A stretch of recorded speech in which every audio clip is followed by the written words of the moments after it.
श्री विष्णू पुराण भृगु व अग्निवंश. भृगु व ख्याती यांच्या पोटी लक्ष्मी देवीप्रमाणेच धाता व विधाता असे दोन पुत्र जन्मले होते. त्या दोघांचा विवाह मेरूच्या मुली आयाती व नियती यांच्याशी झाला होता. आयातीच्या पोटी प्राण व नियतीच्या पोटी मृकंडू हे पुत्र जन्मले. मृकंडू ऋषीच्या पोटी मार्कंडेय ऋषी जन्मले. प्राण हा त्यांचा पुत्र राजवान आणि मार्कंडेयांचा पुत्र वेदशिला हे होते.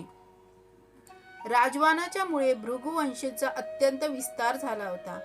त्या वंशात पुढे अत्री व अनुसूयेच्या पोटी दत्तात्रय जन्मले. तसेच पुलस्त्याच्या नंतर अगस्त्य ऋषी जन्मले होते. ब्रह्मदेवाचा ज्येष्ठ पुत्र जो हा अग्नि उपासक होता. स्वाहाच्या पोटी त्याने पावक, पवमान व शुची या 3 पुत्रांना जन्म दिला. त्यांच्यापासून 39 अग्नी जन्मले. त्यांनी अग्निवंशाचा विस्तार केला. भृगुवंश व अग्निवंश मी सांगितले आहेत. त्यांच्या श्रद्धेने जो स्मरण करतो तो पुत्रवान होतो. ध्रुव कथा. पराशर म्हणाले, हे मैत्रेया, स्वयंभू मंत्वरात घडलेली एक कथा ऐक. स्वयंभू मनुचे मुलगे प्रियव्रत व उत्तानपाद हे होते. ते दोघेही बलिष्ठ व धर्मज्ञ होते. उत्तानपाद राजा झाला. सुरुची व सुनीती या त्याच्या पट्टराण्या होत्या. दोघांनीही एक पुत्र झाले. सुनीतीवर त्याचे विशेष प्रेम नव्हते. तिच्या पुत्राचे नाव ध्रुव असे होते. जेव्हा एकदा राजाच्या मांडीवर सुरुचीचा पुत्र उत्तम बसलेला होता तेव्हा ध्रुवाने ते पाहिले. त्यालाही आपल्या पित्याच्या मांडीवर बसावे असे वाटले. पण आपली प्रिय राणी सुरुची हिच्यासमोर राजाने त्याला मांडीवर घेतले नाही. उलट सुरुची त्यास म्हणाली, तू माझ्या पोटी जन्म न घेता अशी इच्छा करीत आहेस. तुला विवेक नाही. त्यामुळेच तू दुर्लभ आणि श्रेष्ठ वस्तूंची इच्छा करीत आहेस. सर्व चक्रवर्ती राजांनी त्याचा आश्रय घ्यावा असे सिंहासन माझ्या मुलाने बसावयाच्या योग्यतेचे आहे. त्याची व्यर्थ इच्छा करून तू स्वतःला ताप करून घेऊ नकोस. आपल्या सावत्र आईचे हे बोलणे ऐकून रागावलेला ध्रुव तेथून निघून गेला. ओठ कापत असलेला तो आपल्या आईच्या भवनात पोचला. आपल्या मुलाचे काय बिनसले आहे त्याची चौकशी सुनीतीने केली. तेव्हा ध्रुवाने तिला घडलेली हकीकत सांगितली. खिन्न अंतःकरणाने दीर्घ उसासा सोडून ती म्हणाली, हे पुत्रा, सुरुची म्हणाली ते बरोबर आहे. तुझे भाग्य हीन आहे म्हणूनच तिने तुझा अपमान केला. पुण्यवान माणसाचा अपमान करण्याचे साहस कोणी करत नाही. तेव्हा तू दुःख करू नकोस. पूर्वजन्मीच्या कर्माची फळे कोणी टाळू शकत नाही. या उलट पुण्य केलेले असल्यास त्याला राज्य, सिंहासन, छत्र, गज, अश्व अशा गोष्टी प्राप्त होऊ शकतात. असे असल्यामुळे सुरुची आणि तिचा पुत्र उत्तम यांच्या पूर्वजन्मीच्या पुण्याईमुळेच त्यांना राज्याची प्रती मिळते. मला मात्र पूर्व पुण्याईच्या अभावामुळे राजाची प्रीती मिळत नाही. तरी हे पुत्रा, तू दुःखी होऊ नकोस. तुला जे काही मिळेल त्यात आनंद मान. आणि तरीही तुझे मन खिन्न असेल तर सर्व फले मिळवून देणाऱ्या पुण्याचा साठा करण्यासाठी तप कर. कारण खोल जगी पाणी आपोआप वाहत जाते. त्याचप्रमाणे सत्पात्र माणसाकडे सर्व प्रकारचे वैभव आपोआप जाऊन पोहोचते. ध्रुव म्हणाला, हे माते, तू सांगितलेल्या कठोर वाक्यांनी माझे चित्त शांत होत नाही. त्यामुळे मी आता सर्व लोकांमध्ये श्रेष्ठपद मिळवायला जे आवश्यक आहे तसेच करीन. जरी सुरुचीच्या पोटी मी जन्मलो नसलो तरी तुझ्या पोटी जन्मलेला माझा प्रभाव तू पहा. उत्तम माझा भाऊच आहे. पित्यांचे दिलेले राज्यपद त्याला मिळो. आता मला दुसऱ्याने दिलेल्या पदाची आशा नाही. जे पद माझ्या पित्याला मिळवता येत नाही ते मी माझ्या पुरुषार्थाने मिळवीन. असे म्हणून ध्रुव आपल्या आईच्या भवनातून निघाला. तो एका वनात जाऊन पोहोचला. काळ्या हरिणीच्या कातड्यावर बसलेले संत मुनी त्याला दिसले. त्या सर्वांना त्याने प्रणाम केला व तो म्हणाला, हे महात्म्यांनो, सुनीती व राजा उत्तानपाद यांचा मी पुत्र आहे. आत्मग्लानी दूर करण्यासाठी मी येथे आलो आहे. ऋषी म्हणाले, हे राजपुत्रा, आता तू कुठे 5 वर्षाचा आहेस. अजून तुझे वेदांचे अभ्यास करायचे देखील वय झाले नाही. तुला खरे म्हणजे कसली चिंता नाही. तुझा पिता जिवंत आहे. तसेच तुझी कोणती इच्छित वस्तू हरवली आहे असेही आम्हाला दिसत नाही. तुला कोणता राग आलेला दिसत नाही. हे बालका, तुझ्या आत्मग्लानीचे कारण काय? ते असे म्हटल्यावर ध्रुवाने आपली हकीकत सांगून ते ऐकून ते ऋषी आपापसात म्हणाले, पहा, हे क्षात्र तेज किती बरे बलवान आहे. या एवढ्याशा लहानशा बालकात देखील क्षमा दिसत नाही. सावत्र आईचे बोल त्याच्या हृदयातून दूर होत नाहीत. ते ध्रुवाला म्हणाले, तुला काय हवे आहे आणि आम्ही तुला काय मदत करावी? ध्रुव म्हणाला, मला धन किंवा राज्य नको. मला असे स्थान हवे आहे की जे आजपर्यंत कोणालाही मिळाले नाही. हे सृष्ट मुनींनो, ते स्थान कोणते व ते कसे मिळवता येईल? तेव्हा त्या ऋषींपैकी मारीच म्हणाले, हे राजपुत्रा, भगवान विष्णूंच्या आराधनेशिवाय मानवाला असे स्थान मिळवता येणार नाही. तेव्हा तू त्या अच्युत नारायणाची आराधना कर. अग्नी म्हणाले, अत्री म्हणाले, परमपुरुष जनार्दन परम निसर्गाच्याही पलीकडले आहेत. ते ज्याला प्रसन्न होतात ते त्याला कधीही नष्ट न होणारे अक्षय स्थान देतात. अंगिरा, पुलस्य, पुलहक, ऋतू, वसिष्ठ या ऋषींनीही ध्रुवाला तेच सांगितले. ध्रुव त्यांना म्हणाला, मी विष्णूंना कसे प्रसन्न करू बरे? तेव्हा ऋषी म्हणाले, सर्वप्रथम सर्व बाह्य जगातील गोष्टीवरून मन दूर कर. त्या विष्णूंच्या ठिकाणी मन स्थिर आणि एकाग्र कर. अशा एकाग्र मनाने त्या शुद्ध ज्ञानरूप वासुदेवाला नमस्कार कर. ओम नमो भगवते वासुदेवाय या मंत्राचा तू निरंतर जप कर. म्हणजे स्वयंभून मनुप्रमाणे तुलाही विष्णू प्रसन्न होतील. श्री पराशरजी ध्रुवाची कथा पुढे सांगू लागले. त्या ऋषींचे सांगणे ऐकून ध्रुवाने त्यांना नमस्कार केला आणि त्या उपवनात तो पुढे निघाला. यमुना नदीच्या किनाऱ्यावर असलेल्या मधुवन नावाच्या ठिकाणी तो येऊन पोचला. त्या वनातच मधु नावाचा राक्षस राहिला होता, म्हणून त्या वनाचे नाव मधुवन पडले होते. त्या मधुर मुलगा लवण याने शत्रुघ्नाने ठार केले आणि तेथे एक नगरी बसवली होती, तीच मथुरा होय. त्या मधुवनात ध्रुव आला. श्री विष्णू वसत असलेल्या त्या स्थानी येऊन त्याने कठोर तप करायला सुरुवात केली. ऋषींनी सांगितल्याप्रमाणे त्याने आपले अंतःकरण भगवान श्रीहरींचे ध्यान करण्यात गुंतवले. तसे ध्यान तो करीत राहिला तेव्हा त्याच्या हृदयात सर्वत्र निवास करणाऱ्या भगवान विष्णूंनी सर्व भाव प्रगटले. अशा प्रकारे त्याच्या चित्तामध्ये भगवान विष्णू प्रकट होऊन स्थिर झाले. त्यामुळे त्याचे ओझे पृथ्वीलाही पेलता येईना. तो डाव्या पायावर आपला भार टाकून उभा असल्याने पृथ्वीचा डावा अर्धभाग खाली झुकला. त्याने आपला भार उजव्या पायावर टाकला तो पृथ्वी उजवा अर्धभाग खाली झुकला होता.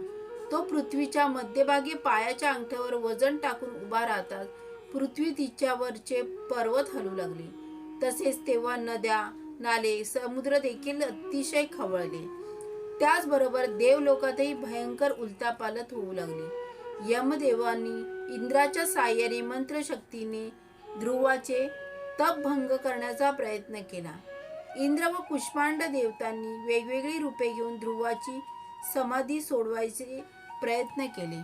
नंतर मायेने ध्रुवाच्या आईचे रूप घेतले व ती तेथे येऊन त्याला म्हणू लागली, हे पुत्र, मी किती सायास करून तुझ्यासारखा पुत्र मिळवला आहे. देहाचा नाश करणारे कठोर तप तू करू नकोस. माझ्या सवतीच्या कठोर बोलण्यामुळे माझाही तू त्याग करतोस. तूच माझा एकमेव आधार आहेस. अरे बेटा, आता तर तुझे खेळायचे वय आहे. थोड्या दिवसांनी अभ्यास करण्याचे दिवस येतील. त्यानंतर भोगांचा उपभोग घेण्याचे वय असेल. त्यानंतर तप करण्यायोग्य तुझे वय असेल. तेव्हा आता सुकुमार बाल्यावस्था असताना तू आपल्याला सर्वनाश का बरे उडवून घेतला आहेस? मग मला सुख देणे हा तुझा परमधर्म आहे. तू आपल्या वयाला योग्य धर्म कर. आत्ताच तप करण्याचा अधर्म तू सोडून दे. तू आपला हट्ट सोड, नाहीतर मी तुझ्या समोरच माझ्या प्राणांचा त्याग करते. म्हणून ती माया रडू लागली.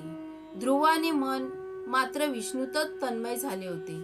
त्यामुळे त्या आईचे रूप घेतलेल्या त्या मायेचे बोलणे त्याच्या कानावर पडूनही त्याने ऐकले नव्हते.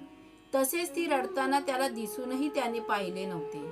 तेव्हा ती म्हणाली, अरे ध्रुवा, उठ आणि ताबडतोब येथून पळून जा. वनाबाहेर पड. भयंकर राक्षस आपली शस्त्रे उगारून पहा कसे धावून येत आहेत. असे सांगून ती तेथून निघून गेली. तोच तेथे हातात शस्त्राचे घेतलेला एक भयानक राक्षस आला. त्याच्या तोंडातून अग्नीच्या ज्वाळा बाहेर पडत होत्या. त्यांनी ध्रुवाच्या भोवती कोलाहल माजवला. त्याचबरोबर अग्नीच्या ठिणग्या तोंडातून काढत असलेल्या गिधाडेही तेथे उडू लागली. परंतु त्यातील काही ध्रुवाला दिसत नव्हते वा ऐकू येत नव्हते. त्याला केवळ विष्णूचेच रूप दिसत राहिले. अशा प्रकारे आपण निर्माण केलेली सर्व माया फोल ठरली. आपण पराभूत होत आहोत असे पाहताच ते सर्व देव विष्णूला शरण गेले. ते म्हणाले, त्या ध्रुवाच्या तपाने आम्ही निष्फल होत आहोत. त्याला इंद्र, वरुण, कुबेर, चंद्र, सूर्य असे कोणाचे पद हवे आहे ते आम्हाला माहीत नाही. परंतु तुम्ही त्याला तप करण्यापासून परावृत्त करा आणि आमची काळजी दूर करा. त्यावर विष्णू म्हणाले, हे देवांनो, तुम्ही आपल्याला पदावर जाऊन आपापली कामे करा, कारण तुम्ही समजता त्यातले कुठलेच पद ध्रुवाला नको आहे. त्याची इच्छा पूर्ण करून मी त्याचे तप थांबवितो. विष्णू असे म्हणाला तेव्हा ते सर्व देव आपापल्या जागी गेले.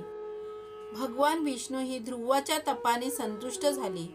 ते त्याला दर्शन देऊन म्हणाले, हे ध्रुवा, तुझे कल्याण असो. तुझ्या तपाने मी प्रसन्न झालो आहे आणि तुला वर देण्यासाठी आलो आहे. हे श्रेष्ठ व्रती, बाकी सर्व बाह्य विश्वावरून तू आपले चित्त दूर सारून माझ्यातच ते लावलेस. त्यामुळे मी तुझवर अत्यंत प्रसन्न झालो आहे. तुला काय हवे ते माग. भगवान विष्णूने असे म्हटलेले पाहून ध्रुवाने आपले डोळे उघडले. त्याने ध्यान करताना जे विष्णू रूप पाहिले होते तशातच विष्णू प्रत्यक्ष समोर उभे होते. किरीट, मुकुट, शंख, चक्र, गदा, शारंग, धनुष्य, खडग अशी आयुधे विष्णूंनी धारण केली. जमिनीवर डोके टेकून त्याने त्यांना प्रणाम केला. तो रोमांचित झाला. त्यांची स्तुती करावी अशी त्याची इच्छा झाली, पण कशी स्तुती करावी ते त्याला समजेना. त्यामुळे तो व्याकुळ झाला आणि अखेर विष्णूला शरण गेला. तो म्हणाला, हे प्रभो, जर माझ्या तपामुळे आपण प्रसन्न झाला आहात तर प्रथम मला हाच वर द्या की त्यामुळे मला तुमची स्तुती करता येईल.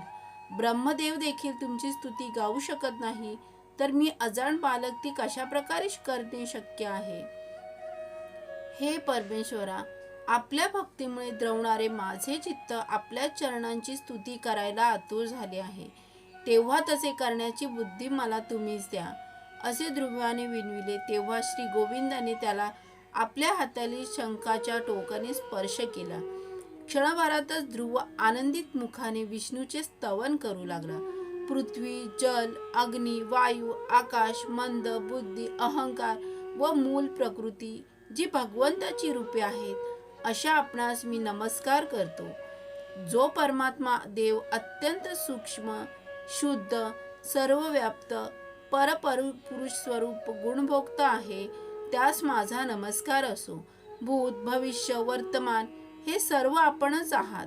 आपणच सर्व जगदीशांमध्ये भरून राहिले आहात. आपल्याच पासून सर्व विश्व उत्पन्न झाले आहे. जसे वडाचे संपूर्ण झाड एका छोट्याशा बीमध्ये सामावले जाते तसेच प्रलयकाळी हे सर्व विश्व आपल्यात सामावले जाते. पुढे जसा बीजांतू अंकुर फुटून त्याचा मोठा वटवृक्षात विस्तार होतो त्याचप्रमाणे आपल्यातून हे विश्व उगम पावते व मग विस्तारते. महतत्व, प्रधान पुरुष, विराट, सम्राट, स्वराट अशी आपल्या रूपांचे ध्यान अंतःकरणात केले जाते. आपणच नित्य व नाशरहित आहात. आपण सर्वांमध्ये असलेले म्हणून सर्वभूत आहात. सर्व रूपे आपणच धारण केलेली आपल्यामध्ये सर्व काही आहात. म्हणूनच हे सर्वात्मा, मी आपणास नमस्कार करतो. सर्वेश्वरा, हे सर्वात्मका, मी आपल्याला काय सांगू, कारण आपण सर्व काही जाणताच. तुम्ही सर्व प्राणी मात्रांमध्ये असताच, त्यामुळे तुम्हाला सर्व मनोरथही माहीत असतात. त्यामुळे माझी जी इच्छा होती ती तुम्ही पूर्ण केली. तुम्ही मला प्रत्यक्ष दर्शन दिले. मी केलेले सर्व तप सफल झाले. श्री भगवान विष्णू ध्रुवास म्हणाले, हे ध्रुवा, तुला माझे दर्शन मिळाले आहे, त्यामुळे तुला माझ्या तपाचे फळ मिळाले आहे. परंतु माझा साक्षात्कार कधीच फलविरहित नसतो. म्हणून तू आता आपली इच्छित वर माग. त्यावर श्री भगवान विष्णूंना नमस्कार करून ध्रुव म्हणाला, हे भगवंत, खरे तर माझ्या मनातील इच्छा तुमच्यापासून कशी लपून राहील, कारण माझ्या मनात तुम्ही स्थित आहात. हे प्रभो, ज्या दुर्लभ गोष्टींची मला इच्छा आहे त्याची मागणी मी तुमच्या आज्ञेनेच करतो. हे विश्वर असणाऱ्या, तुम्ही जर प्रसन्न झालात तर आता दुर्लभ ते काय. माझ्या सावत्र आईने अहंकाराने म्हटले होते की मी सिंहासनावर बसण्यास योग्य नाही, कारण मी तिच्या पोटी जन्मलो नाही. म्हणूनच मला तुम्ही असे सर्वश्रेष्ठ स्थान द्या की तेथे सर्व जगाचा आधार असेल. भगवंत म्हणाले, हे बालका, तू तुझ्या पूर्वजन्मी देखील मला प्रसन्न केले होतेस. त्यामुळे तू एका विद्वानाच्या कुळात जन्म घेतला होतास. तेव्हा तू स्वतःचे माता पिता व त्यांची सेवा करीत होतास. तसेच धार्मिकही होतास. कालांतराने एका राजकुमाराशी तुझी मैत्री झाली. त्या राजकुमारास वैभव भोगावयास मिळत असलेले पाहून तुलाही राजकुमार व्हावयाची इच्छा झाली. परंतु तुला हा जन्म घेऊन राजपुत्र व्हावे लागले होते. आता तू परत मला प्रसन्न केल्यामुळे त्रैलोक्यातील सर्वोच्च स्थान तुला निश्चितच मिळेल. सर्व ग्रह नक्षत्रांचे आश्रयस्थान जे आहे ते स्थान मी तुला देतो. सूर्य, चंद्र, मंगळ, बुध, गुरु, शुक्र, शनी, सप्तर्षी, विमानातून फिरणारे देव अशा सर्वांपेक्षाही श्रेष्ठ असे ते स्थान असेल. तेथे तू कल्पांच्या अंतरापर्यंत राहशील. उज्ज्वल तारकारूपी विमानात बसून तुझी माता देखील तुझ्याबरोबर राहील. प्रत्यक्ष जनार्दन असे म्हटल्यावर त्यांच्या त्या वरामुळे ध्रुव अत्यंत श्रेष्ठ अशा स्थानी जाऊन राहू लागला. तेथे तो आपल्या माता पित्यांची सेवा करून 12 अक्षर मंत्राने तप करीत राहिला. त्याचे वाढते वैभव, प्रभाव व मान सन्मान पाहून शुक्राचार्य देखील म्हणाले, अहो, ध्रुवाच्या तपश्चर्येचे फल किती प्रभावी व अद्भुत आहे. त्यामुळे तो सप्तर्षींच्याही अग्रभागी जाऊन बसला आहे. त्यामुळे त्यांच्या आईसही चिरंतन स्थान मिळाले. हे कीर्तन जो कोणी सांगेल किंवा ऐकेल त्यांची सर्व पापे नष्ट होऊन तो स्वर्गात जातो. तसेच स्वर्ग, पृथ्वी दोन्ही ठिकाणी त्याला आपले स्थान सोडावे लागत नाही. सर्व मंगल वस्तूतही संपन्न असलेले दीर्घ अस्तित्व त्याला मिळते. ओम नमो भगवते वासुदेवाय.